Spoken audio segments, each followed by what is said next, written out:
कैसे हो बच्चों? आप सभी ने हमारे साथ मिलकर पहला और दूसरा चैप्टर समाप्त कर दिया है। आज हम स्टार्ट करने वाले हैं आपकी क्लास का साइंस का चैप्टर नंबर 3, जिसका नाम है भाइयों एटम्स एंड मॉलिक्यूल्स। मींस इस चैप्टर में हम लोग ये देखने वाले हैं कि एटम होता क्या है, और उसके बाद हम देखेंगे कि ये मॉलिक्यूल कैसे बन जाता है, या फिर मॉलिक्यूल बेसिकली क्या होता है।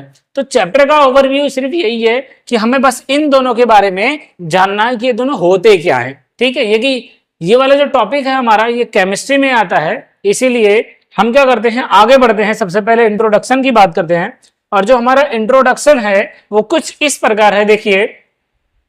और अगर इंट्रोडक्शन की बात करें तो हम ये कह सकते हैं कि भाइयों जो इंट्रोडक्शन है उसके अंदर सबसे पहली जो बात आती है लगभग 500 बीसी मीन्स 500 बीसी ईयर है ये। जैसे पहले अभी जो 2020 चल रहा है, 2025 चल रहा है, सॉरी 2025 चल रहा है, तो ऐसे ही इसको माइनस में लेके चले जाओ जीरो पे, उसके बाद फिर अपोजिट चलता है तो उसको हम क्या कहते हैं, बीसी कहते हैं। ठीक है, तो ये इस डेट की बात कर रहा है। एक इंडियन फिलोसोफर थे जिनका नाम क्या था, महर्षि कन्नड़। क्या नाम था बच्चों? महर्षि कन्नड़। इन्होंने क्या करा था, एक थ्योरी दी थी। क्या दी थी? एक थ्योरी दी थी, जिस थ्योरी के अकॉर्डिंग बताया गया था कि if we go on dividing matter, means जो हमने पहले चैप्टर में पढ़ा है मैटर, उस मैटर को यदि हम और ज्यादा तोड़ेंगे, मैटर मीन्स हिंदी में बोलते हैं इसको पदार्थ, अब इसको और ज्यादा तोड़ेंगे तो हमको क्या मिलेगा, एक स्मॉलेस्ट पार्टिकल मिलेगा, मींस सबसे छोटा पार्टिकल मिलेगा। क्या मिलेगा? सबसे छोटा पार्टिकल मिलेगा, जिसको फिर हम और ज्यादा डिवाइड नहीं कर सकते। बस उसी एक स्टेट को हम क्या बोल देंगे भाइयों, परमाणु। क्या बोल देंगे?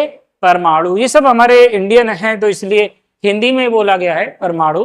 तो कहने का मतलब है कि मैंने इस मैटर को लिया, ये एक पेन है, आप सभी जानते हैं कि मैटर होता है। अब इस पेन को मैं टुकड़े टुकड़े टुकड़े टुकड़े में तोड़ दूं तो जब लास्ट वाला एक टुकड़ा आएगा जिसको मैं और ज्यादा नहीं तोड़ सकता, उस स्टेट को या उस पार्टिकल को हम क्या कह देंगे भाई, परमाणु कह देंगे। क्या कर देंगे?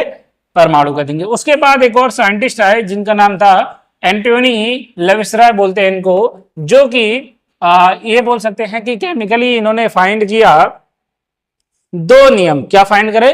दो नियम फाइंड करे, जिनको हमने बोला important laws of chemical combination. यानी कि अगर हम केमिकल कॉम्बिनेशन की बात करें तो उसके अंदर बेसिकली दो नियम आते हैं जिन पे पूरी केमिस्ट्री टिकी हुई है, पूरी की पूरी। यहाँ पे जब हम छोटे और पार्टिकल्स आए, बाद में पता चला कि उनका नाम क्या रखा गया, इलेक्ट्रॉन, प्रोटॉन, और सॉरी इलेक्ट्रॉन, न्यूट्रॉन और प्रोटॉन, ये सब बाद में रखा गया था।